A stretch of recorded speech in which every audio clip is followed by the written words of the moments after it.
अस्सलाम वालेकुम dear students, उम्मीद है आप सब खैरियत से होंगे। स्टूडेंट्स, आज का जो हमारा टॉपिक है वो है चैप्टर नंबर 9, उसका थ्योरम नंबर 1। ये mathematics 10th class, chapter number 9, theorem number 1। Theorem number 1 की स्टेटमेंट ये है, one and only one circle can pass through 3 non collinear points. सबसे पहले स्टेटमेंट को अच्छी तरह आपने समझना है। जब स्टेटमेंट की सही समझ आ जाती है, इसका मतलब है आपका थ्योरम तकरीबन आपको समझ आ गया है, आप उसको इजीली कर लेंगे। ठीक हो गया। अब स्टेटमेंट क्या कहती है, one and only one circle can pass through 3 non collinear points, यानी हमारे पास 3 नॉन कोलिनियर पॉइंट्स हैं। प्रूव हमने ये करना है कि उनमें से सिर्फ और सिर्फ एक सर्कल पास हो सकता है, यानी उनमें से 2 सर्कल पास नहीं हो सकते, 3 नहीं हो सकते, या 1 से ज़्यादा सर्कल पास नहीं हो सकते। ठीक हो गया। अब नॉन कोलिनियर पॉइंट्स क्या होते हैं, आप पहले प्रीवियस क्लासेस में पढ़ के हैं। नॉन कोलिनियर पॉइंट्स ऐसे पॉइंट्स जो एक लाइन के ऊपर लाई नहीं करते। मतलब क्या है, एक लाइन है, एक ये पॉइंट है, दूसरा ये पॉइंट है, तीसरा ये पॉइंट है। ये क्या है, ये कोलिनियर पॉइंट है, यानी एक लाइन के ऊपर लाई कर रहे हैं, कोलिनियर पॉइंट्स। अब आप ऐसा कर लें कि एक ये पॉइंट है, दूसरा ये है, तीसरा पॉइंट आप ये बना लें। अब देखेंगे तीनों एक लाइन के ऊपर लाई नहीं कर रहे, तो इनको हम कहेंगे नॉन कोलिनियर पॉइंट्स। प्रूव हमने ये करना है कि इनमें से ऐसे गुजरता हुआ एक सर्कल ड्रा हो सकता है। ऐसा नहीं है कि एक और भी सर्कल इनमें से गुजरे और इस तरह ड्रा हो जाए, वो कभी नहीं होगा, या 2 सर्कल।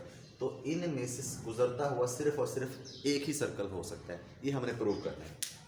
ठीक हो गया।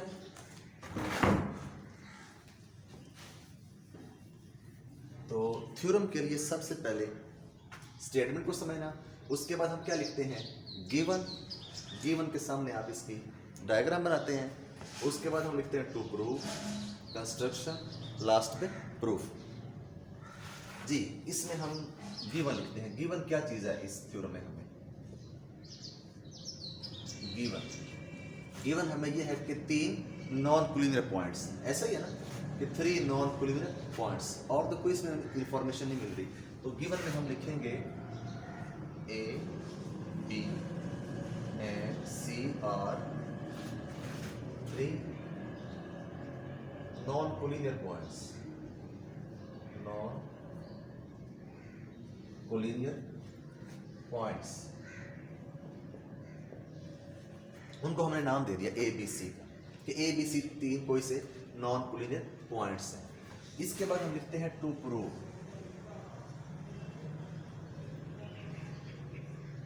जी, टू प्रूव। तो टू प्रूव हमने क्या प्रूव करना है कि ए बी सी में से एक सर्कल पास हो सकता है, यानी one and only one circle can pass through 3 non collinear points. अब नॉन कोलिनियर पॉइंट्स को हमने नाम दे दिया है ए बी सी, तो आप लिखेंगे one and only one circle can pass through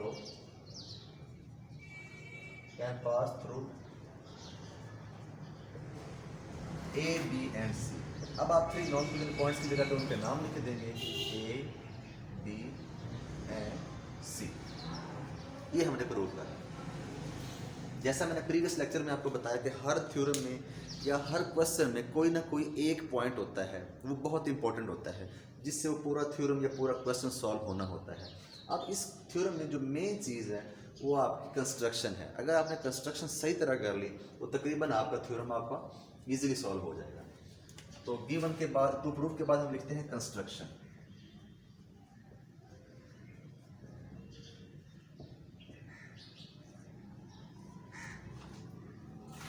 अब सबसे पहले इसकी डायग्राम बना लें।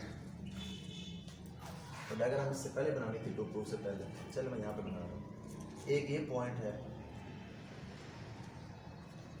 एक ये वाला पॉइंट है, दूसरा ये पॉइंट है, तीसरा ये पॉइंट।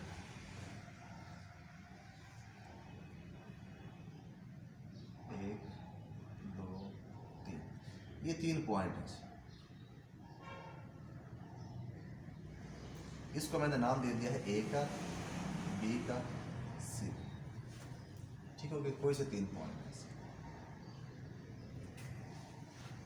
ए बी सी 3 पॉइंट। कंस्ट्रक्शन में आपने ये करना है, ए को बी के साथ मिला देना है। तो मैं इसको स्ट्रेट लाइन के जरिए मिलाता हूँ। ए को आपने किसके साथ ज्वाइन कर देना है, बी के साथ। उसके बाद बी को किसके साथ ज्वाइन कर देना है, सी के साथ। तो आप लिखें join A to B and B to C. A को बी के साथ और बी को सी के साथ ज्वाइन कर दें। इधर लिख देते A to B and B to C. यहाँ पर कंस्ट्रक्शन और भी करनी है। उसके बाद आपने ये करना है कि जो ए बी का है परपेंडिकुलर बाइसेक्टर। परपेंडिकुलर बाइसेक्टर क्या होता है, दो वर्ड है परपेंडिकुलर बाइसेक्टर। एक तो बिल्कुल उसके दरमियान में होगा बाइसेक्टर। बाइसेक्टर कहते हैं जो एक लाइन को दो बराबर हिस्सों में डिवाइड कर दे, मिड पॉइंट। दूसरा वो बिल्कुल 90 डिग्री के एंगल पे होगा, बिल्कुल स्ट्रेट लाइन होगी, टेढ़ी नहीं होगी। तो आप इसका परपेंडिकुलर बाइसेक्टर ड्रा करें ए बी का जी, ये परपेंडिकुलर, और इसका हम नाम रख लेते हैं एच डी एफ। बुक के मुताबिक नाम रखते हैं ताकि आपको इजीली सही तरह समझ आ जाए। डी एफ क्या लिखेंगे आप, ड्रॉ डी एफ, और डी एफ एक रे है तो इसके ऊपर आप ये वाला रे का साइन बनाएंगे। तो draw D F perpendicular bisector of line segment A B. ठीक हो गया। ए बी का आपने परपेंडिकुलर बाइसेक्टर ड्रा किया और उसका नाम क्या रखा, डी एफ। सेम इसी पैटर्न पे बी सी जो लाइन सेगमेंट है उसका परपेंडिकुलर बाइसेक्टर ड्रा करें।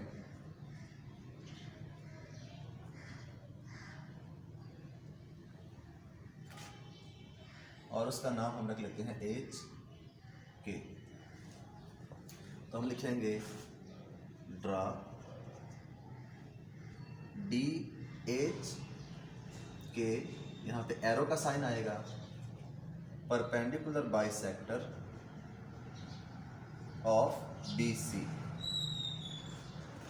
ठीक हो गया, एच के आ गया। दोनों जहाँ पे मिल रहे हैं पॉइंट, ये देखें दोनों पैरेलल नहीं है। आपको पता ही है जब दो लाइंस पैरेलल नहीं होती हैं तो वो किसी ना किसी पॉइंट पे मिलती हैं। जिस पॉइंट पे मिल रही है उसका नाम हमने रख देना है ओ। आप लिखेंगे D F and H K और not parallel so they meet at point O. ठीक हो गया। लास्ट लाइन आपने क्या कर देना है, ज्वाइन ओ को आपने ए के साथ बी के साथ सी के साथ मिला देना। ओ को आपने ए के साथ, इसी तरह ओ को आपने बी के साथ ज्वाइन कर देना है और ओ को आपने सी के साथ भी ज्वाइन कर देना। ठीक है। तो आप क्या लिखेंगे, join O with A B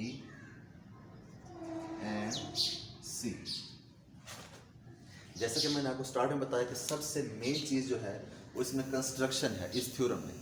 तो कंस्ट्रक्शन मेन चीज़ है। इसमें आपने ए को पहले बी के साथ मिलाना है, फिर बी को सी के साथ, दो लाइन सेगमेंट्स बनते हैं।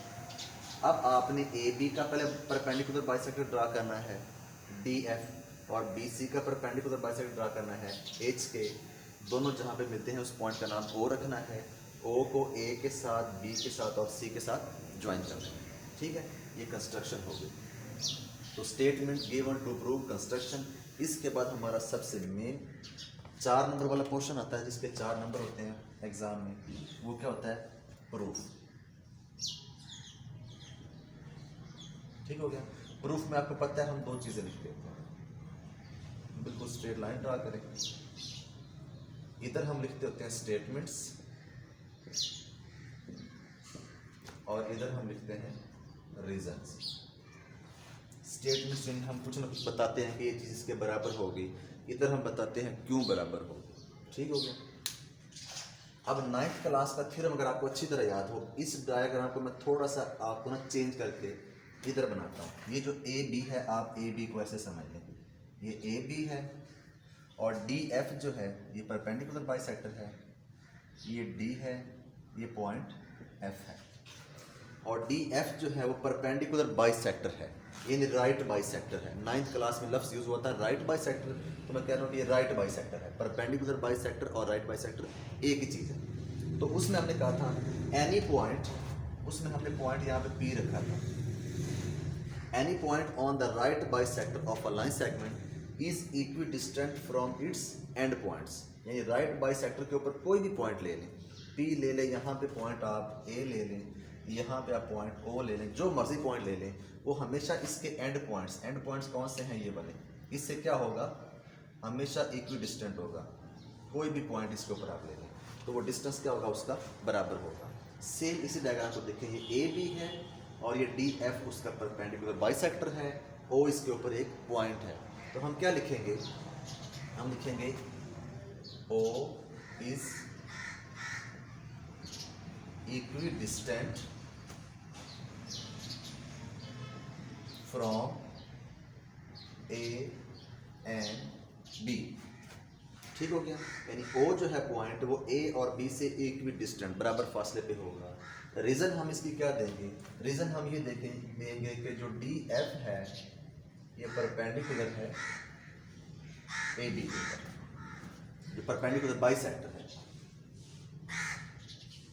ठीक है, परपेंडिकुलर बाइसेक्टर। तो हम इसको, ये हमने लिखा वर्डिंग में, मैथमेटिकली हम इसको लिखेंगे O A is equal to O B, measurement लगा रहे हैं, measurement O A is equal to measurement O B, इसको हम इक्वेशन नंबर 1 का नाम देते हैं। ठीक हो गया। सेम इसी पैटर्न पे अब आप बी सी को देखें, जैसे हमने ए बी को देखा उसका परपेंडिकुलर बाइसेक्टर डी एफ था, सेम इसी पैटर्न पे बी सी को देखें उसका परपेंडिकुलर बाइसेक्टर एच के है, और पॉइंट ओ देखें उसके ऊपर भी आ रहा है। तो हम लिखेंगे O is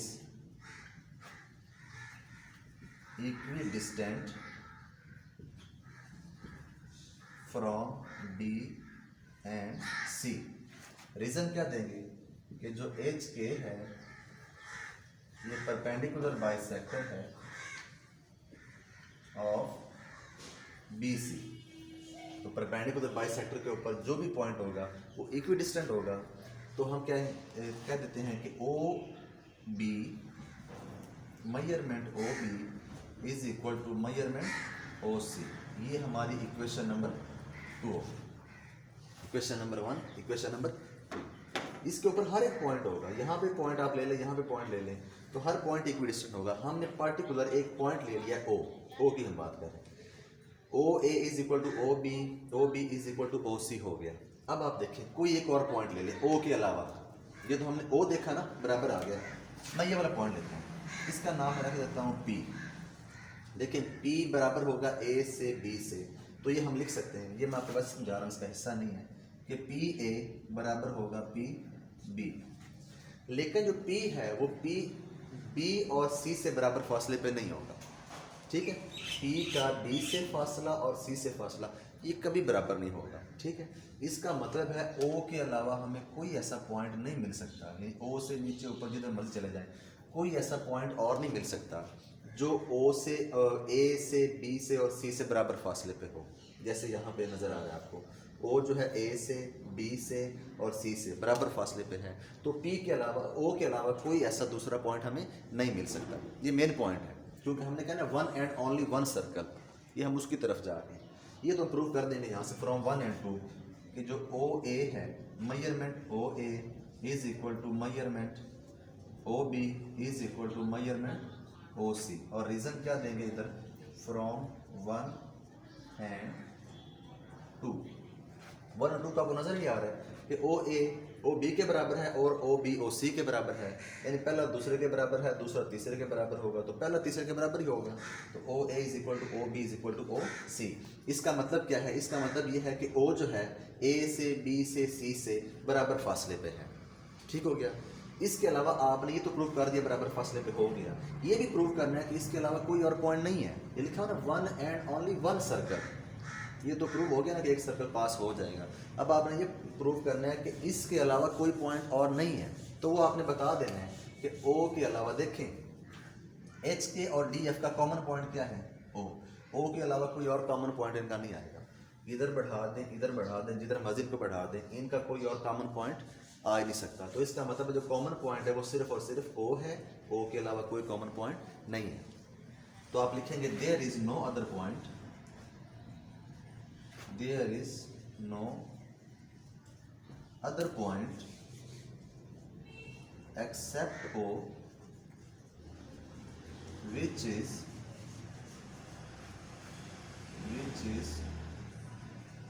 equidistant from A, B and C। यानी A, B, C के अलावा कोई इनका और कॉमन पॉइंट नहीं है जिससे एक और सर्कल भी पास हो सकता है।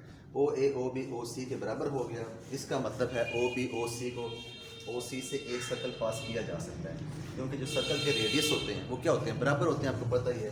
अब यहाँ पे हमने प्रूव भी कर दिया कि ओ ए बराबर ओ बी बराबर ओ सी, यानी तीनों डिस्टेंस बराबर आ गए, इसका मतलब ये रेडियस बन गए। तो अगर इनसे हम एक सर्कल पास करें, ऐसे एक सर्कल ड्रा किया जा सकता है। एक सर्कल थोड़ा सा ही नहीं बना, तो लास्ट में यहाँ पे जगह खत्म होगी, तो आप लिख देना hence one and only one circle can pass through A B and C. तो यहाँ तक हमारा थ्योरम जो है वो कंप्लीट हो गया। ठीक हो गया, उम्मीद है आपको समझ आ गई होगी।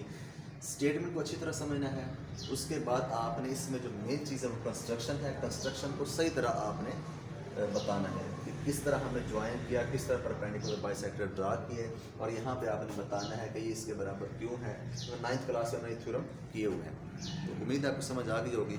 अगर किसी पॉइंट की समझ नहीं आई तो कमेंट सेक्शन में आप पूछिएगा, इंशाल्लाह मैं आपको ज़रूर आंसर करूँगा। अपना ख्याल रखिएगा, अल्लाह हाफिज़।